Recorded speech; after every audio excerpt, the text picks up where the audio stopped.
Hello, everybody. My name is Blaxberg, and I'm the CEO at Wolf Financial, and I'm coming to you live on here, or if on YouTube, you're going to watch this afterwards, with the Vice President of Product over at Robinhood, Abhishek Fatehpuria. We've had a lot of chances to connect as you have built what has become one of the most recognizable companies in the world. And you don't become recognizable without great product. So I'm excited to welcome you in and really give retail investors a look underneath the hatch as to what's happening behind the scenes on the platform that they love to use every single day. Welcome to the pod. Oh, thank you for having me. I'm excited to chat, and it's been a pleasure to get to know you the last year. I appreciate it. So we were together at the Robinhood Gold event in Puerto Rico, and something you got on stage and you were speaking, and it really spoke to me. You mentioned, "Hey, I interned for this company, and I've really Hmm. grown all the way up to VP of product." And the way that Vlad talks about you, you can tell that like you are someone that he's never gonna let go. He's like, I got this guy, and he has a great mind. He's a genius when it comes to product, and we're gonna continue to build around him. And it's very evident, right? When you look at other companies, rarely do you see someone pushing as many updates. And you're the one at the end of the day that kind of has finger on these updates, sees what's coming in when it comes to products. So I want to dive deep into the background, the story, the piece here, and then kind of looking forward. What's happening next when it comes to all this. So let's get started with a little bit of introduction. For those who aren't familiar, like who is Abhishek? Yeah. Oh, man, that's a tough question. Well, I grew up in the Bay Area, grew up in Cupertino in San Jose, went to high school down there, and then went to school at Cal, go Bears, Nice. and interned at Robinhood. Got lucky to be here early when the company was small. Learned a lot and have had the fortunate opportunity to be here the entire way. Um, and still somehow here after almost 10 years. So it's been a fun ride. Yeah, let's talk about it. So the internship, how'd you land the internship? Oh, so yeah, the internship. One of my floor mates from freshman year, he actually interned the summer before me. He was an iOS engineer, also turned product manager later, and has since left and found a company. But he referred me, and I kind of learned about Robinhood when they launched the Android app. I was an Android user at the time, and started Relatable. investing. Loved the app, loved the product. Placed my first set of trades and then I wanted to work there, so he referred me, and been here ever since. Did other firms not have Android apps at the time? And part of what you attracted you was that you could use the Robinhood app on Android? No, I was on the wait list for a while. I was waiting for the Android app because I liked Android at the time. Now I use iOS. But yeah, so I was waiting for a while on the wait list until the Android app was available. Really interesting. And then what Yeah. happened? So you mentioned some things that you did actually during your internship, things that Yeah. you were working on. Were you working on the social features back then? We didn't really have that many social features back then. I worked on the referral program Referral shortly after program. joining full time. The first feature I actually built was two-factor authentication. I was the engineer on that. So I've come a long way from security, and I think it's great that I'm not working on security anymore. We've got much better people on that. But I worked on two-factor authentication. Then I worked a little bit on the first versions of Robinhood Gold. And then Right. after I joined full time, I worked on referrals, the free stock referral program. So walk me through just kind of escalating your journey. So you intern, you're working on Robinhood Gold, referrals, security. What's the journey look like from there to becoming VP of product? Oh, I mean, it's a long journey. I got to work on a lot of things over the years. So I started as an engineer. That's when I was writing a lot of code for two-factor auth first, then Robinhood Gold, some of the billing stuff. Worked on some option stuff as well. Uh, I started in product with the referral program, so that was the free stock program. That was a big success for us and a huge growth driver. After that, I worked on our clearing systems actually when we went self-clearing. Worked with a couple of other PMs when we went self-clearing and kind of fully owned our own stack.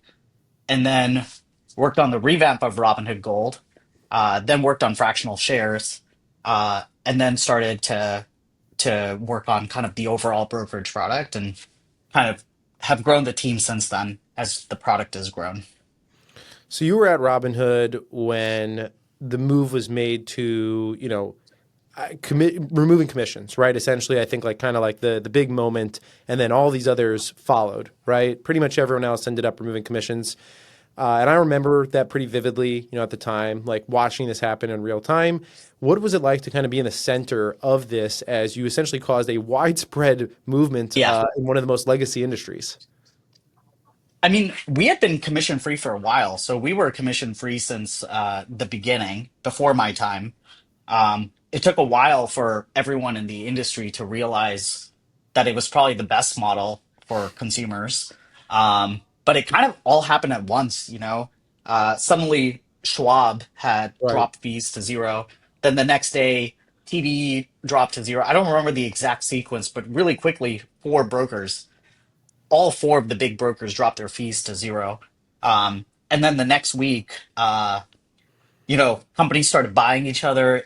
It was like a two week 2 week craziness of just like incredible change in the industry. But it was like 5 years in the making. We had gone zero commission when the product first launched. Right. We'd slowly grown it. We had gone from being somewhat of a nuisance to these large brokers to a serious player. And they were probably pretty concerned, so they made the move. And it's been good. We view that as kind of victory on the commissions front because we believe deeply that customers shouldn't have to pay $10 per trade. So when customers, regardless of which brokerage they were using, got that benefit, I think it was kind of like on to the next thing to disrupt. So it was a Yeah. victorious moment, not a somber one. What else do you think Robinhood's truly disrupted in that world of investing? I think the referral program was a big one for us. I think one of the most unique things for us is financial services. It's really expensive to acquire customers, and we kind of found this magic in this free stock referral program, which was how basically the thesis was how do we give a unit of the product as a reward for referring a customer. So we slowly got down and tested a lot of stuff, and we got to the best way to do this is if I refer you, I get a free random stock between a collection of 20, 25 companies ranging from $6 to maybe $200, and you get one. It worked really well. The experience was really nice. And what worked really well about it was it gave you the instant feeling of owning a stock. So for a first time investor, they kind of entered the markets just by downloading an app. They didn't have to deposit money, they didn't have to do a lot of stuff. Um, so it was actually really, really positive for us. And, we took an industry where it would take hundreds of dollars to acquire customers. And when we launched the referral program, it was like 20. How did you pick which stocks people would get as their free rewards? It was random for the most part. I mean, the way that the program worked at the time was we had like a target average dollar value of every stock we were getting. We had some criteria about what stocks were viable, and then the expected value was around $8 to $10, or we would test it. But some people would get like Apple, that was a couple $100. Some people would get something much smaller at like $5, but it would kind of average out um, to a value that would be attractive to us. And what we learned that was like the most interesting thing was people actually weren't that sensitive to the value of the stock. What they Mm. actually really cared about was that they were getting a share of something. It was a company they recognized, so they optimized for brand names, and they cared that they had a small chance of getting a very, very high value stock. Yeah, it does make sense, especially if you were giving out, Apple and Tesla 10 years ago, Yeah, pretty good picks in the long run yeah. that have continued to I mean, grow. we weren't picking. It was random, but it I worked know. out I'm for saying, a I'm few saying of them. for the retail investors, that are just Yeah. kind of. What was the first stock that you ever bought? Oh, I looked this up before the Puerto Rico thing we did. It was some random biotech stock. I don't think it exists anymore. That's fair. That's fair. It's come Yeah, a long way. I think I was looking at the FDA trial release schedules and just trying to figure out which drug might pass their FDA trial and then just buying a share. The binary trade. Yeah, Yeah, I yeah. know it. I want to talk about tools that have shaped how retail invests. So we talked about the Yep. referral system and the gold program and a couple of things, and these are how you've gotten people into the investing world. And Yep. by and large, I think a lot of those people have stayed in the investing world Yep. once you got them there. But that's largely because they had tools and the suite of tools that actually help people invest seems like that's been the big focus the last 5-ish years, I would say. It's hmm really kind of increasing up. So maybe you can walk through some of those different pieces and how you see people using them and maybe any of the interesting data and analytics you can tell us from the back end. Yeah. I think the most interesting story is probably fractional shares. Okay. That was a big change after we everyone got rid of commissions. The next natural barrier was like, why do I need to have $500 to own like Netflix or something? I think it was trading around then, or like $100,000 for Bouquet or Berkshire. something. It was pretty Yeah. crazy. And it's like you should be able to invest in $20, whatever you want. So fractional shares was a big one, and that kind of gave us the ability. It maps better to how customers would think about investing. They would be like, I want to invest $100 in this thing, and then they would just be doing the mental math of how many shares they need to buy to like hit that amount. If they didn't have enough money, they'd be annoyed and frustrated. So fractional shares changed that. One thing we measured when we rolled out fractional shares was the diversification of portfolios. So basically, like for the average customer, how many positions do they have?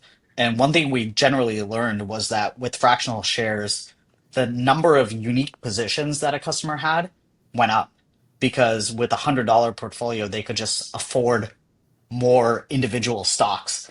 Versus in the past, they'd have to like, if there was a $60 stock, that's like 60% of their budget. So we saw that diversification and like the ability to have multiple portfolios really got unlocked with fractionals.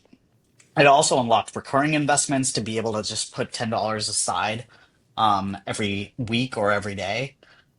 So that was a pretty big one for us, and I think was a big part of the success. Yeah, super interesting with the fractional shares. Do you think that more things are going to continue to get fractionalized to make them more accessible to retail, like option contracts, is like an interesting one that I've thought about where, yeah, hmm I mean, maybe someone wants to buy it, but it's out of their price. Yeah, I mean, I'd love for the industry to push on fractional options. It's actually funny. There was an attempt to do it, I think about a couple of decades ago. Hmm. There were these mini options on these 10 names, 10 of the most popular names, and it kind of failed Hmm. in the industry. But I think it's right to succeed now because when they rolled it out before, it was in the commissions era. So I was still paying like 50 cents a contract. I Right. mean, a lot of brokers still have that contract fee, but they were charging the same fees on these like contracts that represented like 10 shares instead of 100 shares. So they were just cost prohibitive. But in a world of no fees, in a world of no contract fees, these mini options can become a lot more interesting and a lot more scalable. So uh, I would look forward to Exchange trying that again. I think it could. I think it could be really disruptive. Um, I think in the shorter term, there's some cool stuff happening in prediction markets, which are kind of closer to fractional. Yeah. I mean, they're not like options contracts, but they're similar in spirit. You can trade the price target at a particular time for an index or for like a crypto, um, and you the denominations are fairly small. Do you think that prediction markets right now, it's from what I've seen in the data, it's mostly sports, right? Mhm. 90% of that money's going to sports. You Yeah, guys have all types of prediction contracts on there, everything yeah. from the weather that day, to I don't know if have you started adding the ones of like, what will Trump say at this meeting and stuff like that? We don't have mention markets right now. Okay. No mention markets, but how do you think about prediction markets like long term? Yeah. I think there's two things that are really cool about prediction markets to me that I think will emerge. One is expressing like monetizing your opinion or monetizing your expertise on a much more precise outcome. So a great example is um, like company KPIs or something. A Mm, company might crush its KPI, but like in the earnings report, the stock might fall for a variety of other reasons, in exec leaves or guidance changes and stuff. I may have studied the company immensely and really understood how their earnings are going to be because I'm an expert in the company, but it's kind of hard to precisely express that view without a prediction market. So I think prediction markets are really interesting from a expertise point of view because you can express or even hedge a much more like specific outcome. so, I think the so second most yeah. like a rev beat or like an earnings beat. Yeah, I mean, we don't support those today, but I think that's an interesting use case, right? Or like, for example, if I have if I like study the macroeconomic data very closely, I might be able to trade the Fed decision more precisely versus in the past I would have had to find like a proxy ETF or something to like Mm. trade that. So it gives me the ability to express a precise opinion in a unique way. I think the second interesting thing, and this is how I personally use prediction markets, it's a very interesting source of information. So you can kind of see how the market thinks a particular outcome is going to go. I thought the Tuesday keynote was really interesting because Vlad behind him had the prediction market on the Warner Brothers acquisition.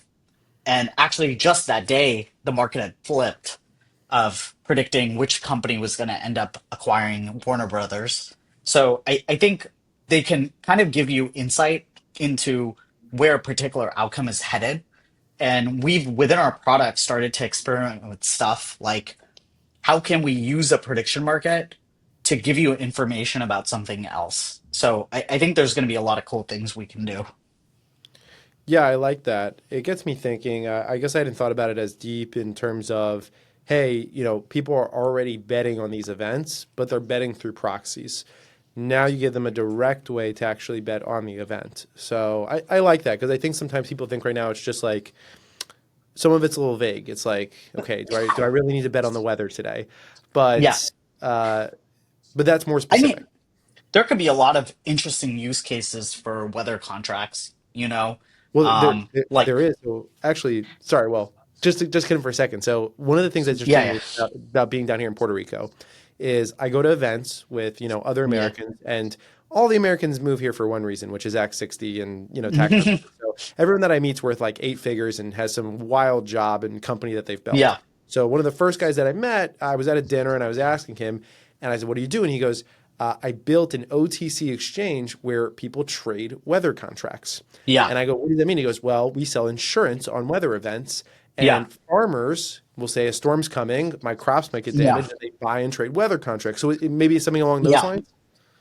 Yeah, I mean, I think that's one use case, and I think in a lot of ways that's the origin of like the futures commodity markets, right? It was a way for farmers to hedge Yeah. uh, risk on their crop. But even uh, in your case, like Puerto Rico could be exposed to hurricane season. That's a way to hedge that particular risk, and even like other things. Like voter turnout in an election is like pretty heavily influenced by the weather. If it's like pouring rain, less people go out to vote. Mm. So like I think fundamentally the world is connected in so many ways. So having all these markets, I think if we can put it together, can offer very unique insight. Um, and I also think like that's an area where like a great AI product can really excel because it can like link these things together, right? How do you think about gambling versus investing? I think um, I think for us, it's about giving people control over their finances, whether they want to speculate on outcomes, whether they want to invest for the long haul, whether they want to actively trade. I think the thing I've learned that's most interesting about active traders is that for active traders, first of all, most of them don't actively trade all their money. They're like setting aside a certain amount of money to actively trade. And then they have their other buckets of money that are long-term investments or their retirement or their passive investments. And we've rolled out products to support all your buckets of money. So Mm. sometimes we don't even think about customer segments. We like think about money segments within someone's mind. Um, Now, for the active trader, for a lot of them, it's a hobby. Like they're very passionate about it. They want to spend a lot of time on it. They nerd out over understanding companies, understanding outcomes, studying things. And it's like a hobby for them. It's something they do day in, day out. They spend a lot of time. I mean, to a certain degree, you do that for some of the companies and indices you cover. So I think for those people, that's not to say they're like putting all their net worth into that particular hobby. I'm Yeah. sure you're diversifying in some form, but I think it's important to like speculation has value in the markets. Yeah. Um, and we we spend so much time with our active traders. Like these customers are really sophisticated. They're careful about how they budget. So that's the next thing I wanted to talk about. And first off, yeah, you make a good point. Probably people aren't putting, 50% of their net worth on the Lakers winning by seven. But there's a lot that you can learn from them. So how do you go about learning from your users? I mean, we do a lot of research in the field in a lot of ways. Recently, we started using these events as doubling for like research kind of forums, you know? Like you guys come to our events, we'll talk about new products, we'll show new products, but also our research team comes, they talk to customers 30 minutes at a time, understand their problems, understand what they want, understand what they don't like, et cetera, et cetera. So we spent a lot of time talking to customers. Some of my best experiences at Robinhood has been doing like field research. So, like, for example, when we were thinking about building options products, we like I didn't personally do this, but like the team went into people's homes and like looked at their screen setups and they were like, okay, what are you looking at on this screen? What are you looking at on this screen? What's like the math you're doing in your head? And then we collected all that and we were like, okay, like almost everyone does this math in their head. How can we turn that into a great Mm. product? So, we do a lot of qualitative in-person field research. We run a lot of surveys. Every customer support interaction is an ability to learn as well. So we're constantly looking for feedback. Yeah, definitely intriguing. Okay, so I'm trying to think through some of the other pieces, and I want to understand because you have a research team, but then you have a product team. Like, how do the teams work together internally to accelerate the vision? Yeah, I mean, typically, for any given product, we have the product team, we have designers, we have the engineers, we have like researchers that kind of float across multiple teams um, and work on the most important stuff. And, that sort of cross functional, we have operations folks who have a lot of expertise in the industry. They spend a lot of time, they understand the ins and outs of these products. And, you know, the way the magical product is built is you have to like combine everyone's expertise to build something great. And it's not just the UI. Like the UI is like the shine that customers see, but there's so much going on under the hood to enable the experience. So you really have to like combine all the expertise. Okay, so I'm going to double tap into that a little bit more into your day to day. Like, what does the day to day life look like? Sorry, say that again? I want to kind of double tap further from the team into yourself. Like, what does the day to Oh, day look yeah. like? Oh, at work or personally? Well, I was thinking work, but I'll take both. Okay, no, no, we can talk about. Vlad might be watching this, so they're one and the same. Yeah, But no, Vlad. no, He has no. no personal life. It's just work. Yeah, yeah, yeah. It's just work. No, work. I personally, what I like to do, I like to pick three to four, five things, kind of on my team that I personally care deeply about, spend a lot of time with, hands on. Aside from that, we have a great product team. We've hired great talent across the board. Uh, they do a great job. Obviously, we look at stuff together. We look at the products together. We make sure. we make sure they cohesively jive. But we've got a really talented team, so you want to trust them as much as we can, and then I kind of pick my spots. I try to pick the three or four things I care most about at any given time. Are you actively coding on these things? Are you like getting your hands in there? Is it more the leadership vision? Like how does it work into it? Oh man, I'm not writing code anymore. Every week I think about writing some code, Yeah. but I never get around to Still, it. still got it? Um, I don't know. I don't know. Maybe with the AI tools, I actually prototyped some stuff for fun last year, so I kind of still had it. Like I can think it, but the syntax doesn't come to me. Like the it's like a language, you know. You can like think about it Oh a yeah. little bit, but the vocabulary doesn't come instantly if you don't use it enough. So that's kind of where I am with that. I think as for day to day, I think it depends what I'm working on. So if it's something I want to be hands on with, probably be a lot more in the details, try to understand the nuts and bolts, spend time with the individuals on the ground and how we can kind of shape the product. If it's something I'm less involved in, I'll look at the designs, I'll look at the experience, kind of make sure Yeah. things look good. But the teams are driving a lot of that. How involved is Vlad in the product? Oh, Vlad's pretty hands-on in like a good way. I think Vlad kind of does something similar, He'll pick his spots. I think the events have really gotten us into a nice cadence where basically anything we're shipping at an event is like the most important thing, right? So he Yeah. tends to focus on what are we shipping at these events? How are we talking about them? How do those products look and feel? Do they feel really polished? Is the creative great? Is the story lining up? He'll kind of focus on that. We're still executing a lot outside of what's shipping in the events. We're constantly making improvements to the product all the time. And those are probably the things he's spending less time on.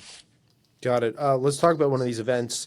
I believe it was last night. The days are blurring together for me, but I believe Tuesday, it was the Tuesday. two. Okay, see, like my days are just blurring. It was the Yeah, Yes yeah. No event, right? Yeah, it was yes, no. Talk to me a little bit about that, kind of the vision, like what you took away from it. Um, yeah, I'm really excited about the AI stuff. I think we're going to do a lot more. I think we've been really intentional about AI in our product. I think it's really easy to do AI for the sake of it and Yeah, build not a great experience. I think for us, we've been very intentional. We started in March, I think you were there, yeah, um, on Digest, and we rolled out like a what seems like a very simple feature, but was actually fairly hard to build, but which is help explain the movement of a stock. Or then we expanded it to crypto. We expanded it recently to ETFs. So we've been expanding that, and that's kind of formed Robinhood Cortex, understanding uh, AI, understanding the universe of stocks and ETFs and crypto. In the background, we've been working on customer support. So a lot of our customer support cases are handled by AI. In order to do that really well, Cortex needs to understand our product really well. It needs to understand the ins and outs of the product. It needs access to account data so that if you have a question about your order, it can pull it, understand it, and respond. And it needs to be able to suggest actions. So that's been another area of investment. The third is the stuff we showed at Hood Summit, which is like workflow tools for the active trader. How do you make scripting really easy? How do you make scanning really easy? And I think on Tuesday, what we showed is like when you put those three things together, intelligence about stocks, crypto, ETFs, you put that together with an understanding of our product, our ecosystem, and accounts and actions, and you put that together with like its ability to do complex workflows, you can actually build a pretty meaningful assistant. yeah. One thing that really stood out to me this year was at the Vegas event, or perhaps it was even one of the ones earlier. But you guys have really continued to work AI into the whole platform, and on Legend now going in and allowing people to, code their own pieces using AI built into Legend. I was just curious, like, if you have some data on that, like, How many people are actually using it? Do you see people experimenting with a lot, or people Yeah. trading off of it? I'm just curious. We haven't rolled it out Oh, it's not out. externally yet. Okay, Yeah. We demoed it at in September. The got it. team's been working on it. I think that comes back to our principle on AI products that we only want to ship them when they're like really good because A, they're going I out to thought I 26 thought I million just didn't people. get it. I thought I just didn't get Oh access. no, no, no. Yeah, yeah. I mean, we've been playing around with it internally and improving it. Here's my hypothesis though. I think people I think customers are gonna love it. I think they're gonna play with it a lot. I think they're gonna like test its boundary conditions. And I think it's actually a really good way to like just ask a lot of questions and like explore the universe of stocks that we have to offer or that the markets have to offer. So I think like right now, the people who use scanners, they'll probably spend a lot of time building their scanners and then use that scanner over and over again, Yeah. but it's time intensive. I think what we're going to see now is people creating lots of scanners because it's like easy to do and they'll be able to find new patterns. So I think the usage pattern's going to change. Do you feel like pressure of deadlines with these things where you're like, hey, we're rolling this out in Q1 and now the pressure's on? Yeah. I mean the events certainly add a lot of pressure. Um, and it's fun pressure, I hope. I think generally though, one thing we try to hold is we don't ship the product until we feel really proud of it. A question I love asking the team is like when they are like, "Are you ready to go? Is this thing ready to go?" The first question I want to ask is like, "Are you proud of it?" And if you're not proud of it, it's probably not good enough yet. So I think we hold a really like while we want to hold ourselves to deadlines, we push really hard. At the end of the day, we want to ship high quality stuff. So we only want to ship stuff that we're proud of. And I think that's what our customers have come to expect from us. So a couple product questions within there. Which product change or implementation do you think most improved, long-term outcomes for users when it comes to their investing? Um, I think two come to mind that I don't have data off the top of my head, but I think are really interesting. One thing we always learned from our options traders in qualitative research was they know how to enter positions, Hmm. but that they wanted more tools and more data to manage their existing positions and know when to exit their positions. So we built this tool called simulated returns that basically helps you simulate the price of the option. I don't know if you've used Yeah, it, yeah, I've but used it. it's a really intuitive mobile tool. It helps you simulate where the option might be at a particular time based off the underlying price. We also brought it to Legend recently. That tool was super helpful. Very heavily used among options traders. They use it all the time. And honestly, the PM who worked on that, I think when he was talking about building that, I think a few of us were skeptical, but it's been a massive win for customers and also a massive win for our business. Um, the second thing is the P&L tracker. One thing our customers always asked us for is being able to track realized P&L, so they have a feedback loop with their trades. That's been pretty impactful as well. I like that tool. Personally, it's Yeah. definitely nice to be able to go in and see. You can have it broken down by month, right? All the different items is really nice there. What do you think is the most misunderstood feature that you've shipped? Like, I wish people like knew how to use this better, or were diving in deeper and they would like it. That kind of thing. Um,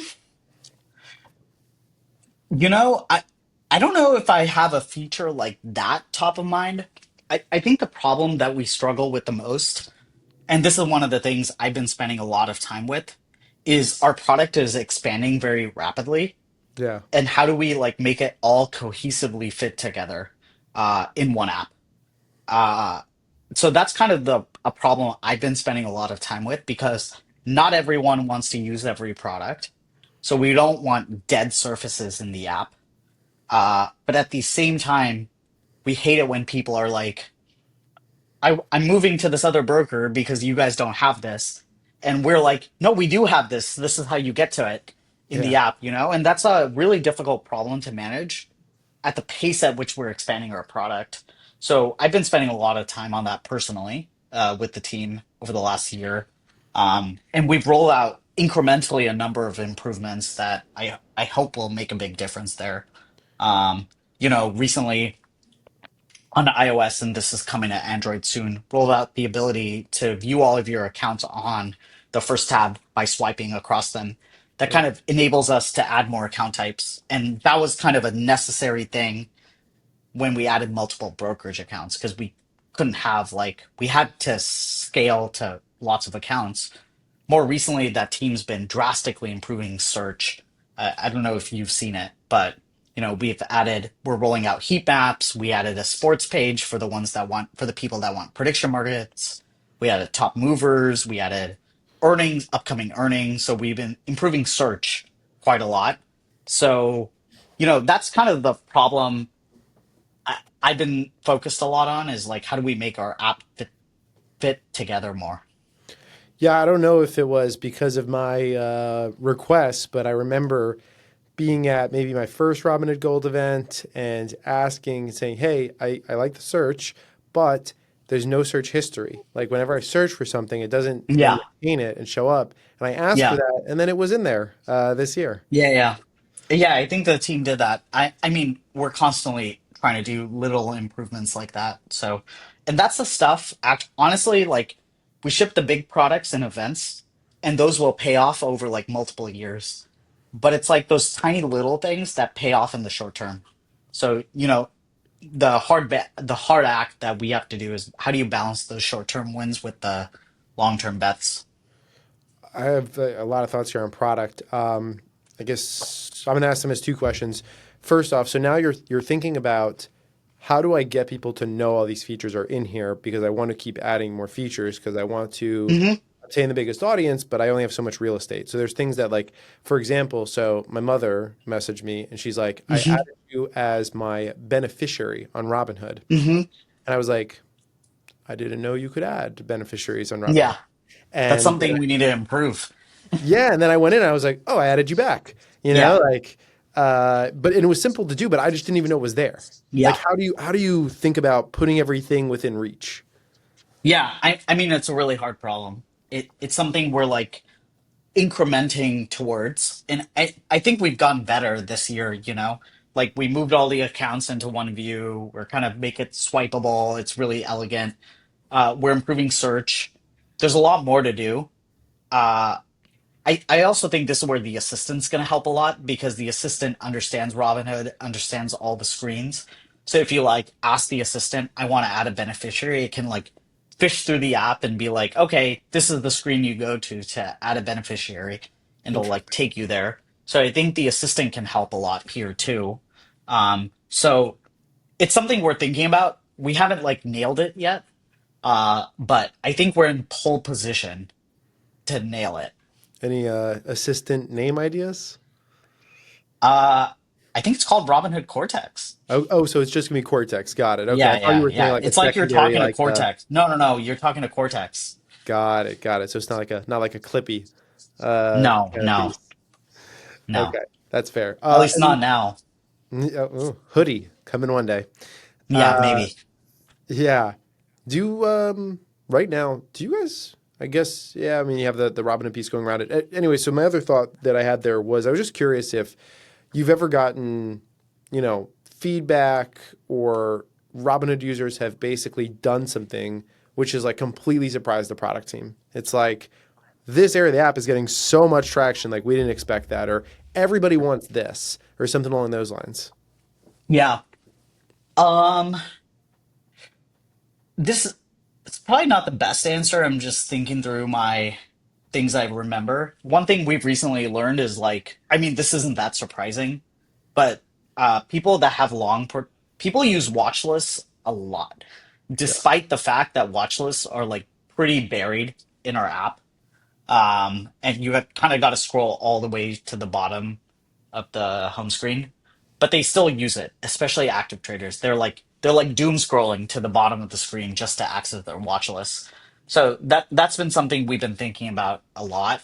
Um, and how to fix that. But that's something recent that we learned that I think is fascinating, but um, maybe not that fascinating. I don't know. I agree. I mean, I definitely use the watch list, especially I Yeah, would say in my earlier years of investing, I heavily used watch list. So yeah, maybe it's a lot of the beginners coming on that are building out these watch lists. yeah. I mean, I think the use cases differ.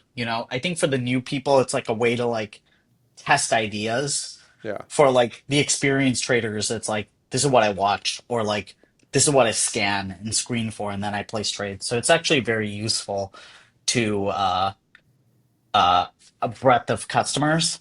And that actually is kind of how we think about the design of the app. We call Vlad calls it the barbell strategy, but it's like how do we make the app great for beginners and new to investing, and how do we make the app amazing for the sophisticated, sort of more advanced traders, and trust ourselves that like if we take care of both sides of the barbell in the same experience, the middle will be fine.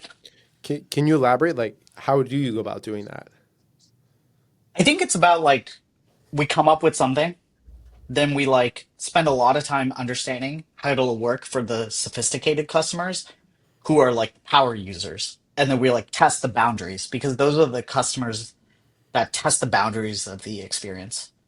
And then we test that same thing for new customers. And we're like, hey, if you're completely new to the app, can you figure out how to use this? Or can you gracefully navigate it? I think if you effectively solve for both of those, the like kind of average customer that maybe is not the power user, but is a fairly engaged customer, will be well taken care of in that model.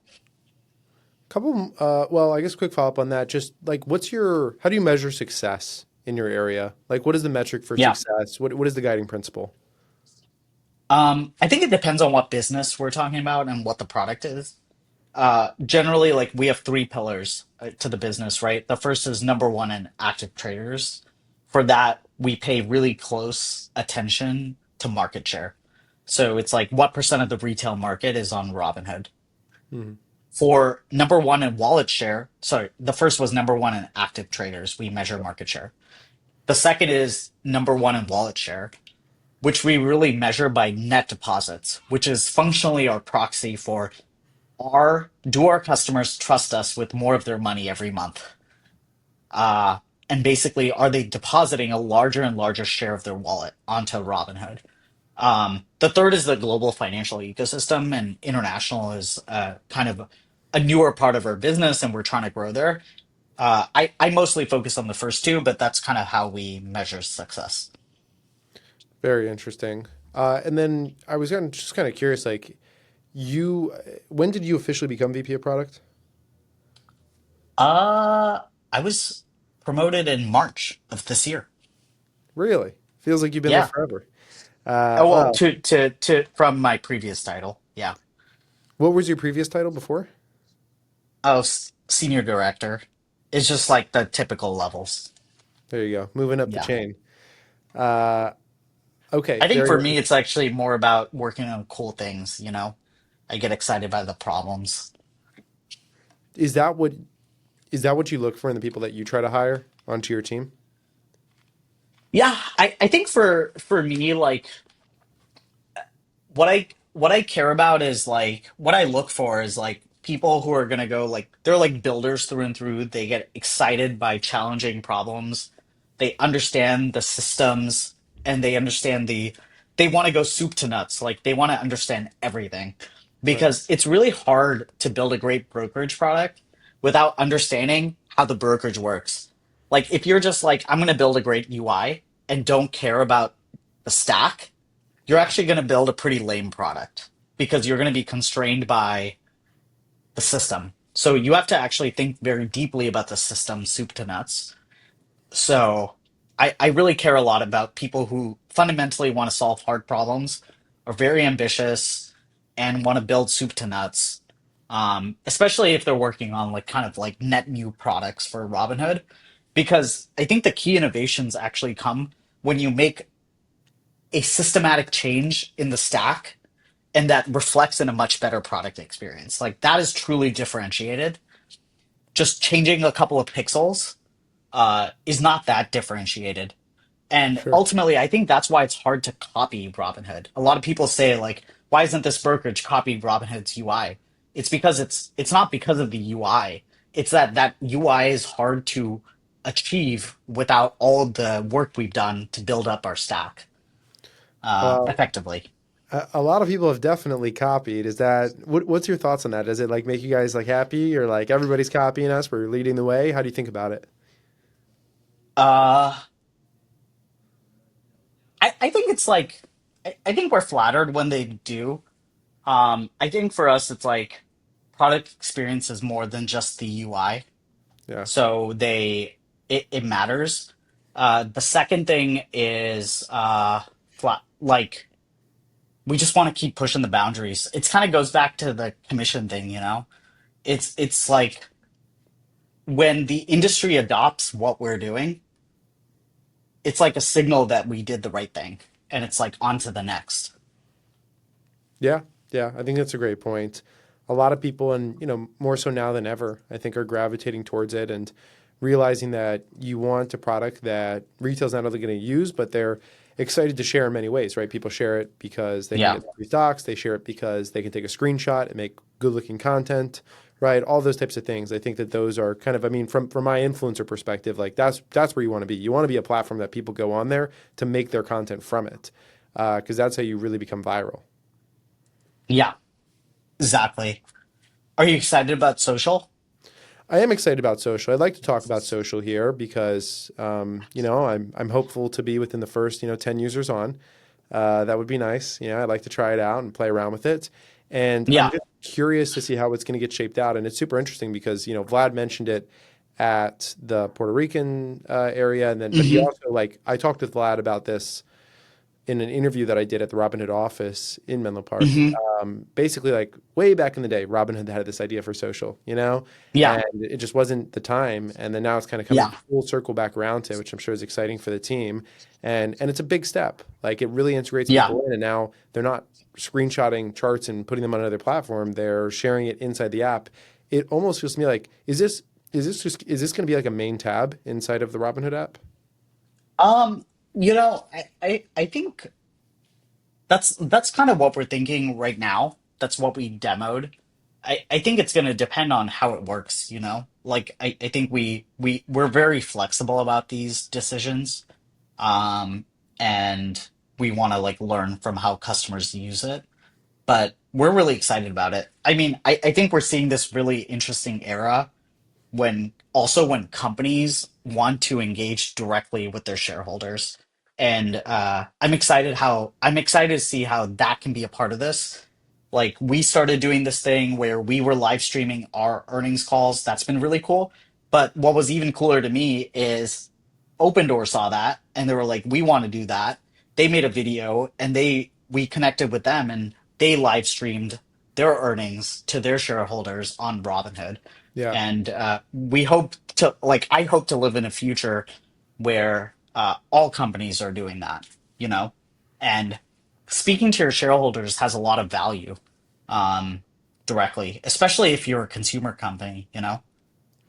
What else can you share about social and kind of how you think it's going to shape how people invest? Uh, yeah, I think it's gonna be interesting. I think we're gonna learn a lot. Like I think all your questions on like what are the most unexpected things, I think they're gonna emerge in social. But I think there's already such a trained behavior that people look at social for investing ideas. And it's not a new trend. Like ages ago, there were investment clubs. It was just in person. Right. After that, there were like all these newsletters that people would do, like blogs. Those blogs still exist. Now it's just on Twitter and Reddit, and it's unverified.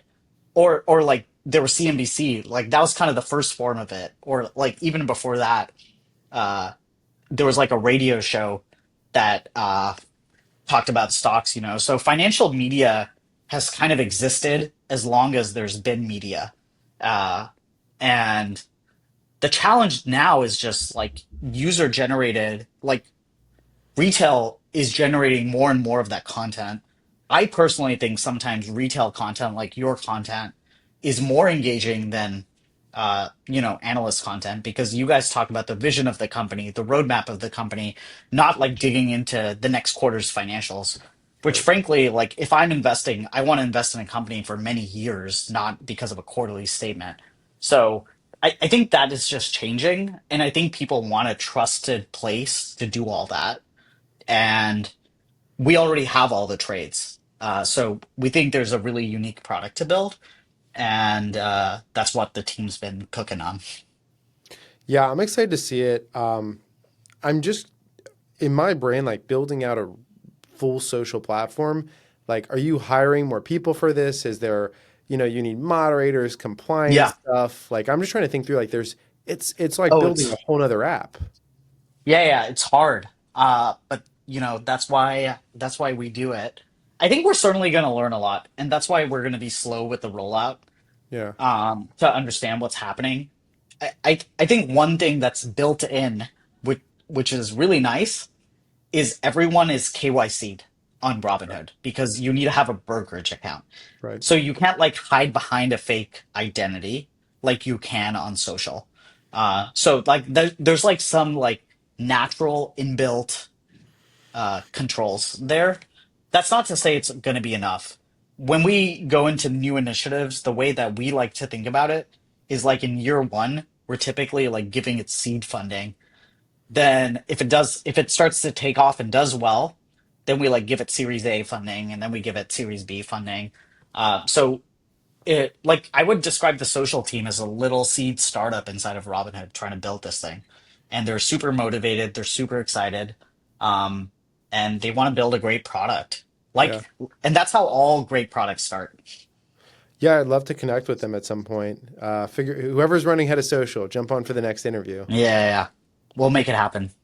That would be cool. Yeah, so most people don't know this, but like back in the day, like 5 years ago, I tried to, I ventured down a little bit this social, Oh yeah, finance app. Yeah, what'd you do? uh, we had like a little bit of a prototype for something similar Okay. to like a finance, version of Twitter where you would have your portfolio integrated and some of those things. So, never really ended up fully pursuing it. Twitter really took off for me. Ended up becoming, a full lifestyle, and then now we've scaled up into a Yeah, media house and agency. But I did play around in that end. Like I spent many a time yeah, in back end product calls, like in yeah, Figmas. I had like full prototypes built out, like all that type of stuff. So yeah. it's actually something I'm very curious to learn more about. Yeah, yeah. We should connect with the team, you know. We'd also love to get your advice. I mean, you spend a lot of time on these platforms. So, love to get your advice on it. We'll follow up on that afterwards. I just want to touch Yeah. on two more quick things before we wrap up. One, Robin Adventures. I know you're in a strict quiet period. Very high level. Is there anything you can say? We're really excited about it. We're in a strict quiet period, so I can't talk much, but generally we think retail should have access to private markets, and it's a problem we really are passionate about solving. So, hopefully we can make a dent. Yeah, that's fair. And then when is maybe it wasn't publicly shared, but like you're starting to do so many more of these gold events, product surrounding events. What should people be looking forward to in 2026? Oh, you'll have to stay tuned for that. Um, yeah, I can't give away much. But we're gonna do more next year. We're gonna hopefully surprise you all. The team's been cooking on some cool ideas. And we'll have kind of a similar cadence, share wallet stuff, crypto and international stuff, and Yeah. active trader stuff. And I think they'll all be at cool venues, and hopefully you get to come. But I don't think I can share the roadmap. But the roadmap is full, and we're working hard. Yeah, no worries. I could talk to you all day. I could go down your investing strategies and do all that. We'll do that on another one of these. I really enjoyed chatting with you, and I appreciate the information that you shared. You've created a product which has gotten, not just myself, but a lot of my family and friends into the investing world, which is going to benefit them for a long, long time. So I'm a fan, obviously. I've been following for forever. I've had the app for almost 10 years at this point. Continue to, log in You might have daily. been a customer longer than I have. I We'll have might to have check. been. I remember in college at the lunchroom tables onboarding people so I could get my free stock. Oh Uh, yeah. yeah, The Robinhood social profile page is gonna have how long you've been a Robinhood customer. So I'm excited to see who comes out on top when you create your profile. very cool, very cool. It'll have been Yeah, a while. It'll have been a while. Any yeah. final comments? Anything else you want to share with the audience here? Thank you for having me. Hopefully this was fun. And I would say Hood holidays are next week. So check out your Robinhood app. That's going to be fun and exciting.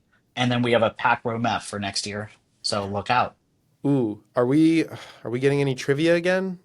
Anything fun? You'll Maybe. have to you'll have to check out the app, man. All right, tune in for the holidays. I almost won trivia last year. I missed up on one question, but I Oh blamed it yeah? on Which question did you mess up on? which guy was not a former Fed chairman. Okay. Got Yeah, it. There was that person who like kind of AI'd their way to the I saw uh that. I saw that. yeah, yeah. Apparently, That was cool. yeah, yeah. And then Vlad met up with him.